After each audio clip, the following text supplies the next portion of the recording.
Hello movie lovers.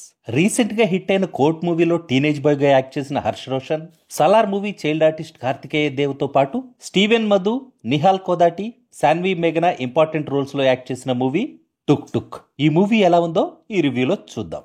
నాకు ఈ movie చూస్తున్నంతసేపు Telugu పాత సినిమా బామ్మమాట బంగారు బాట గుర్తొచ్చింది. ఫస్ట్ హాఫ్ లో కామెడీకి, సెకండ్ హాఫ్ లో లవ్ స్టోరీకి ఎక్కువ ఇంపార్టెన్స్ ఇచ్చాడు డైరెక్టర్ సుప్రీత్ కృష్ణ. సీక్వెల్ కి ఛాన్స్ ఉందని హింటిస్తూ మంచి క్లైమాక్స్ తో సినిమా ఎండ్ అవడం ఇంప్రెసివ్ గా అనిపించింది. ఒక విలేజ్ లో ఉండే ముగ్గురు టీనేజ్ కుర్రాళ్లు కెమెరా కొనుక్కోవడానికి అవసరమయ్యే డబ్బు కోసం వినాయక చవితి సందర్భంగా చందాలు వసూలు చేసి వినాయకుడు విగ్రహం పెట్టి ఆ ప్రోగ్రామ్ అయిపోయాక మిగిలిన డబ్బులతో కెమెరా కొనుక్కోవాలనుకుంటారు. వినాయక నిమజ్జనానికి ఊరేగింపు కోసం బండి దొరకపోవడంతో ఒక పాత స్కూటర్ ని టుక్ టుక్ బండిలా తయారు చేసి ఆ కార్యక్రమాన్ని పూర్తి చేస్తారు.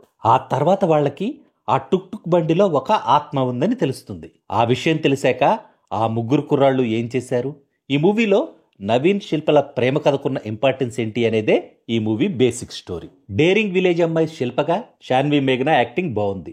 తన లుక్ కూడా క్యూట్ గా ఉంది. శిల్ప లవర్ నవీన్ గా నిహాల్ కోదాటి యాక్టింగ్ కూడా ఓకే. టీనేజ్ కుర్రాలుగా హర్ష రోషన్, కార్తికేయ దేవ్, స్టీవెన్ మధుల యాక్టింగ్ ఎనర్జెటిక్ గా ఉంది. ఈ ముగ్గురు తమ కామెడీతో ఆడియన్స్ ని అలరించారు. సినిమాటోగ్రఫీ, బ్యాక్గ్రౌండ్ మ్యూజిక్ కూడా మూవీకి సెట్ అయ్యేలా ఉన్నాయి. ఫైనల్ గా చెప్పాలంటే ఒక డిఫరెంట్ కాన్సెప్ట్ తో సరదాగా సాగిన ఈ మూవీని మీ ఫ్యామిలీతో కలిసి హ్యాపీగా థియేటర్స్ లో చూడొచ్చు. చిన్నపిల్లలైతే చాలా బాగా ఎంజాయ్ చేస్తారు ఈ మూవీని. చిన్న సినిమానే కదా, ఓటీటీలో వచ్చాక చూద్దాం అనుకుంటే ఓటీటీ రిలీజ్ కోసం వెయిట్ చేయడం బెటర్ అని నా opinion. That's all in this review friends. మళ్ళీ నెక్స్ట్ రివ్యూలో కలుసుకుందాం. Thank you for watching.